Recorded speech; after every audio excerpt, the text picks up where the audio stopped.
Tuljapur drugs प्रकरणी ओमराजे निंबाळकरांची राणा जगजितसिंह पाटील यांच्यावर टीका करण्यात आली आहे।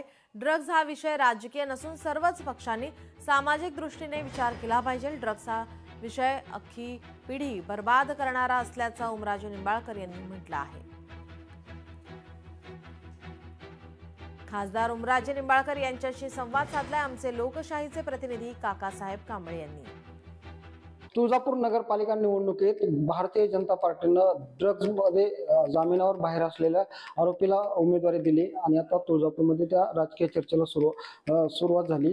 माझ्यासोबत यावर बोलण्यासाठी ओमराजे निंबाळकर आहेत। दादा, काय सांगाल या उमेदवारीबद्दल, आपलं काय मत आहे? सगळ्यात पहिल्यांदा ही राजकीय विषय नाही, हा सामाजिक विषय आहे, ही लक्षात घेणं गरजेचं आहे सगळ्याच राजकीय पक्षांनी।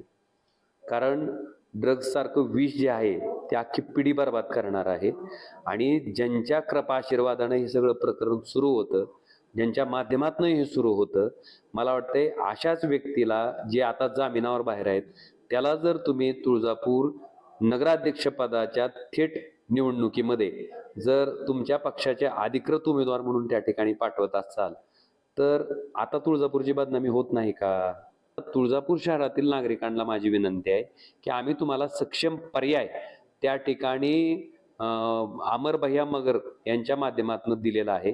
आता जनतेनं हा विचार करणं गरजेचं आहे की आपली पिढी बर्बाद करणारी लोक, या ड्रग्सच्या माध्यमातून पैसा कमवणारी, त्याच पैशाचा वापर करून निवडणूक जिंकणारी, त्याच सत्तेचा वापर करून पुन्हा पैसा कमवायचा, त्याच सत्तेचा वापर पुन्हा करून ड्रग्स सारखा व्यवसाय असेल, मटक्यासारखे उद्योग असतील, अशा पद्धतीनं अख्खी तरुण पिढी बर्बाद करायची, ज्यांची ही कर्तृत्व राहिले अशा व्यक्तीला आता खड्यासारखं उचलून बाजूला करणं हे तुळजापूर शहरातल्या नागरिकांची जबाबदारी आहे आणि मला खात्री आहे की तुळजापूर शहरातले नागरिक ही जबाबदारी चोखपणे पार पाडतात। काकासाहेब कांबळे, लोकशाही मराठी, धाराशिव।